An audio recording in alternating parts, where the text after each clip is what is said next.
What's going on, guys? It's Karl here, back with another episode. This one is version 2 on how to build a YouTube studio. I know a ton of you liked version 1. We kind of have a lot of upgrades that have been going on, so I will hopefully share them, and this will give you a bit of insight on, hopefully, how to build your very own YouTube studio. Just like this. I'm hoping better though. When I first started shooting YouTube videos, I know it can get a bit daunting, especially if you have no knowledge about anything camera, video related. I know some of the content that I used to use was simply photos, and this really ties into the main sponsor of this episode, which is graphic stock. And you can use them for projects like here on YouTube. If any of you guys have seen my geared out episodes, you know that I look at gear. So here are actually a few shots that I've used with my graphic stock subscription. You can check them out. They've got over 350,000 graphics, images, vectors, all for your liking. If you check out the link in the description, you get a free 7-day trial, and maybe you can make your own cool geared out videos,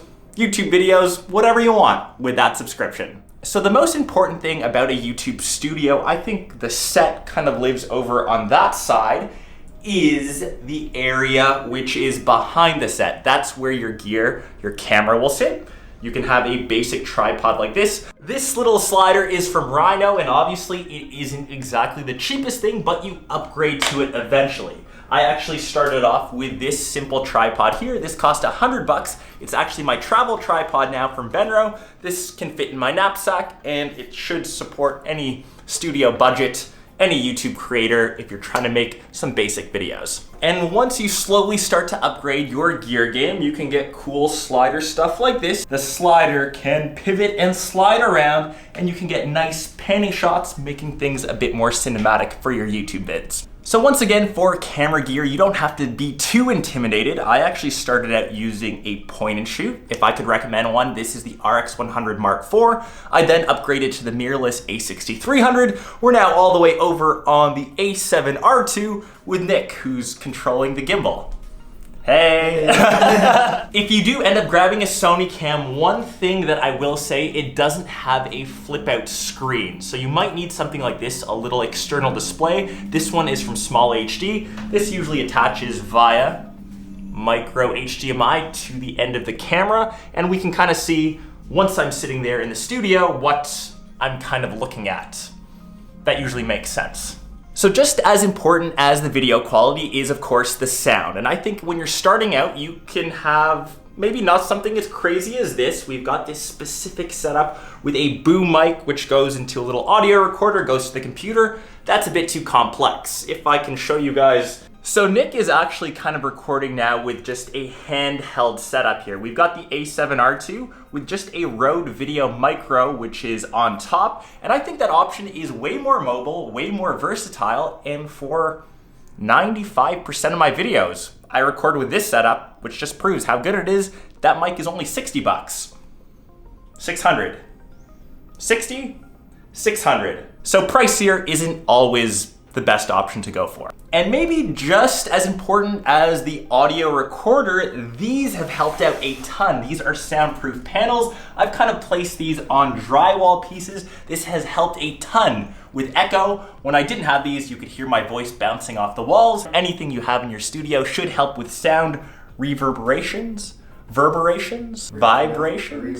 So having anything like rugs, foam, carpets, anything that's thick material, if you have blinds, curtains, those will help with your sound quality. So the third thing, which is probably important, is the lighting in your studio. I am blessed with having a lot of natural light. I've got these windows, which it almost gets too bright sometimes. When it's nighttime though, I like to rely on the soft boxes in the studio. I think these ones are 40, 50 bucks, and I've had them for the past 4 years. The bulbs still haven't burnt out yet.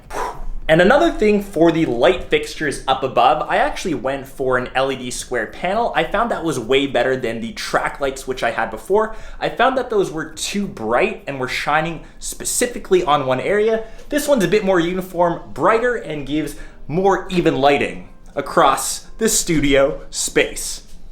So maybe the second most asked question is this over the head rig here. I've actually put a little tripod head so this can pivot around, and if we grab, say, that cam that I had earlier, and now I have a perfect over the head shot of, say, some of the tech that I'm looking at. So super, super simple to make and perfect for that different style of shot.